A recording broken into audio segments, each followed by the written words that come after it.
Buen día. Dentro del proyecto Diccionario Biográfico de las Víctimas de la Era de Trujillo, del área de Fuentes Orales del Archivo General de la Nación, Carlos Andújar, se dirige a ustedes en cámara Roberto Rodríguez, como parte de una entrevista que le vamos a hacer a la señora Tirsa Abreu. Luna de Gómez. Tirsa Luna Brea. Quien va a exponer algunas de sus vivencias y testimonios durante la gran era histórica que marcó el proceso político dominicano conocido como la era de Trujillo, y que ella en diferentes momentos va a comentar algunos de sus testimonios. Entonces la dejamos a ustedes hoy 4 de abril del 2011 con nuestra informante, la profesora Tirsa Luna. Su nombre y su edad. Vamos a dejarle aparte. Me avisa cuando empiece. Ya. Buenos días. Con muchísimo gusto le voy a dar algunas anécdotas de la era terrible de Trujillo. Comenzaría por decirle que nosotros éramos una familia de 10 hijos y que en mi casa había terror de que se hablara de Trujillo, porque mi papá decía que si nos cogían hablando mal del régimen, pues podían desaparecer uno por uno. Y generalmente nos manteníamos oyendo radio de Cuba, escondidos. Yo recuerdo cuando empecé a ser maestra, que cuando hablaba con otras profesoras en la escuela experimental donde fui maestra y directora, teníamos miedo y mirábamos las matas a ver si había alguna grabadora o si había alguien. Teníamos terror de hablar por temor. Tengo algunos recuerdos de esa era. Por ejemplo, por mis padres. Mi papá fue íntimo amigo de Desiderio Arias y nos contaba que cuando Trujillo quiso hablar con Desiderio en un monte de Mao, él le decía: no vaya, que ese hombre no es sincero, ese hombre lo va a engañar, y le rogó que no fuera, pero de todas maneras Desiderio fue.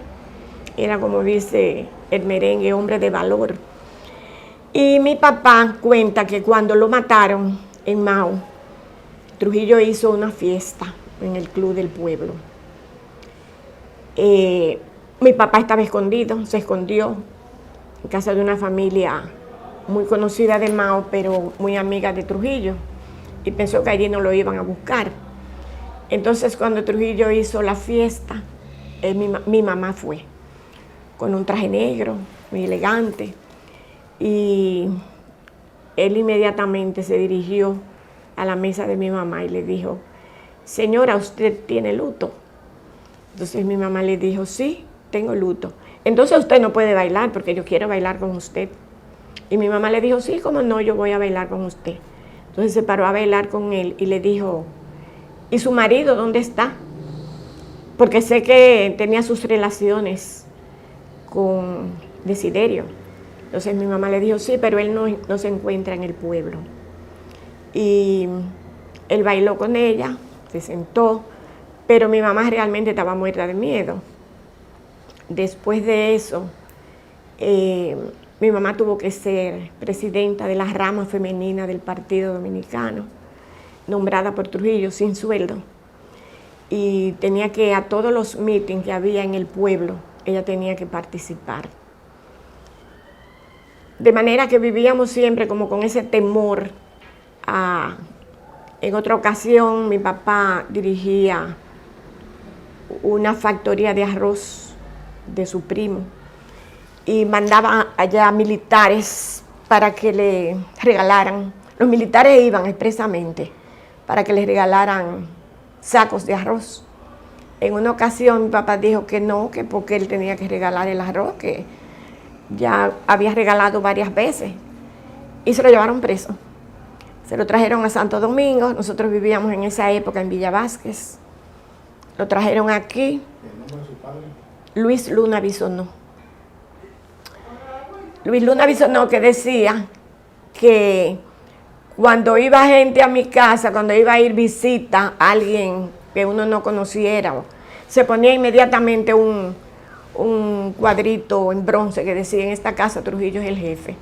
Desde que se iban, no con todo el mundo, lógicamente, pues sabíamos que había gente que podía estar en acecho. Y entonces mi papá decía: en esta casa el jefe Luis Luna, no es Trujillo. Pero ustedes, que le quede claro, en esta casa del jefe Luis Luna. Pero a veces había que poner el letrerito ese que decía: en esta casa Trujillo es el jefe. ¿Y la gente que no ponía ese letrero, qué puede pasar? Bueno, lo que pasa es que casi todo el mundo... ¿Se enterara de algo que pasó con relación a ese letrero? No, lo llamaban a preguntarle, interrogarlo, que si usted compró el letrerito ese que vendían. Y lo trancaban, lo metían presos. Entonces nosotros, imagínense, nosotros éramos 10 hijos. Entonces mi papá siempre decía: tenemos que andar con mucho cuidado. Cuando lo pusieron preso esa vez, tuvimos que dar muchísimos saltos para que lo soltaran. Digo, mi mamá, yo era muy niña cuando eso.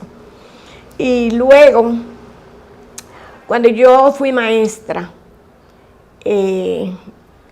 por primera vez en los años 57, comencé 58, tuve un alumno, se llamaba Canco Aybar, un muchachito muy bueno, y era íntimo amigo del hijo de Ramfis Rafael. Yo era maestra de octavo. El hijo de Ramfis iba casi todos los días a buscar el amiguito. Entonces yo le dije al teniente coronel que lo llevaba, y se quedaban afuera esperando que sacara el niño antes de terminar la clase. Entonces el coronel que andaba con él, o teniente, no recuerdo bien, me llamó aparte y me dijo: pero tú te estás volviendo loca. No, cuando él venga, suelta a ese muchacho de una vez, que se vaya. Ni modo. Yo le dije: bueno, yo no me gusta la idea de que él lo venga a buscar, entonces trate de que venga, no venga todos los días. Y así lo hacíamos, pero ese coronel por lo menos me dijo: no te metas en eso, suelta a ese muchacho que se vaya a andar con el otro. O sea que eran cosas obligadas. Y aunque en principio yo me negué, pues tuve que aceptar. Y así pues fue una época, una era terrible de temor. Suerte que hubo tanta gente valiente, porque si no, imagínense usted dónde estuviéramos. Pero es muy bueno que las nuevas generaciones conozcan, porque he oído la expresión de que mejor estábamos con Trujillo, y no es verdad, jamás en la vida, jamás. El miedo con que, por ejemplo, yo me formé como maestra, y mi grupo de esa época también, que uno no se atrevía casi ni a hablar, ni a tomar decisiones que le costaran la vida a uno. Conocí muchas familias, pero había de todo. Yo conocí una familia que una señora tenía 2 hijas preciosas, las 2, y fue muy criticada en su pueblo, porque ella decía: estoy poniendo a mis hijas bellas a ver si Trujillo se enamora de ellas. Y se las trajo a Santo Domingo. Y vivía una con Trujillo y la otra con Ramfis. Y cuando ellos se cansaron de ellas 2, le buscaban con quién casarlas y las botaban. Era así la cosa.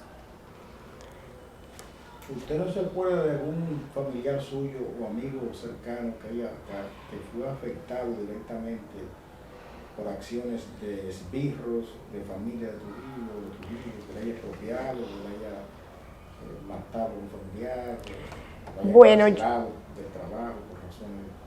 Bueno, por lo pronto mi papá dejó trabajo público porque sentía el asedio constantemente. Pero realmente conocí mucho a Manuel Tavares Justo.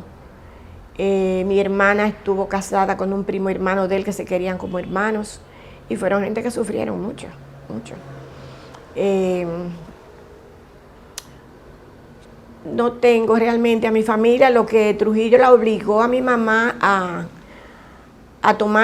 ser la jefa del Partido Dominicano en Villa Vázquez y a venir con guaguas llenas de mujeres obligadas y sin pagarle un centavo, porque no pagaban. Pero nunca realmente sufrimos, en mi familia no hubo ese tipo. Ya le dije, hubo alguna persecución a mi papá al comienzo de la era de Trujillo, y luego por tonterías así una vez lo apresaron, pero realmente de decir que mataron a alguien de mi familia, no tengo. ¿Y en su pueblo cómo era el ambiente durante la era de Trujillo? ¿Cómo usted se crió? Bueno, yo me crié en Villa Vázquez y era un pueblo donde la persona que era como la representante de Trujillo en toda la línea noroeste era Isabel Mayer. Sé que a las muchachas bonitas del pueblo las llevaban a las fiestas, allá no se hacían fiestas a Trujillo, pero él visitaba casas de gente importante en el pueblo. Y sé de muchachas que los papás, desde que sabían que Trujillo iba a pasar por allá, la sacaban del pueblo para que Trujillo no se fuera a antojar de una de ellas. Las sacaban o las escondían, no las dejaban ir a nada de lo que él estuviera. No sé, de toda la historia uno conoce siempre muchísima gente que fue víctima de la tiranía. Cuando vine a vivir a Santo Domingo a estudiar, viví en una casa donde vivía Marisela, ¿cómo se llama ella? Que era Vargas, Marisela Vargas. Y recuerdo que oíamos noticias escondidas por ese temor, porque era un temor terrible de que... Conocí, por ejemplo, un muchacho que mataron cuando trató de asilarse la embajada brasileña, que en esa época mataron muchísimos muchachos tratando de asilarse, huyendo de Trujillo. Y yo conocí por lo menos 2 estudiantes que desaparecieron en esa época. Después conviví también frente al colegio de Calasanz, Colegio Mayor Universitario, donde cada día se llevaban y pasaban los carritos, los cepillitos, que eran tétricos, ¿no? Desde que uno alcanzaba a ver un carrito de eso, sabía que algo iba a pasar. Y ahí nosotros vivíamos frente a ese colegio mayor, y muchos de esos jóvenes los llevaban presos, hasta cosas que tuvieron la necesidad, tuvieron los padres de cerrar el colegio mayor universitario, porque se los llevaban presos a cada rato, eran 2 y 3 muchachos que se llevaban. Y entonces ellos cerraron tenían ahí como una residencia. ¿Por qué fue que lo asediaban? ¿Había algún tipo de...? Bueno, porque eran muchachos reconocidos que no estaban con el régimen, o por cualquier denuncia, porque también mucha gente se valía. Si una persona le caía mal, lo denunciaban como enemigo del régimen, inmediatamente lo metían preso.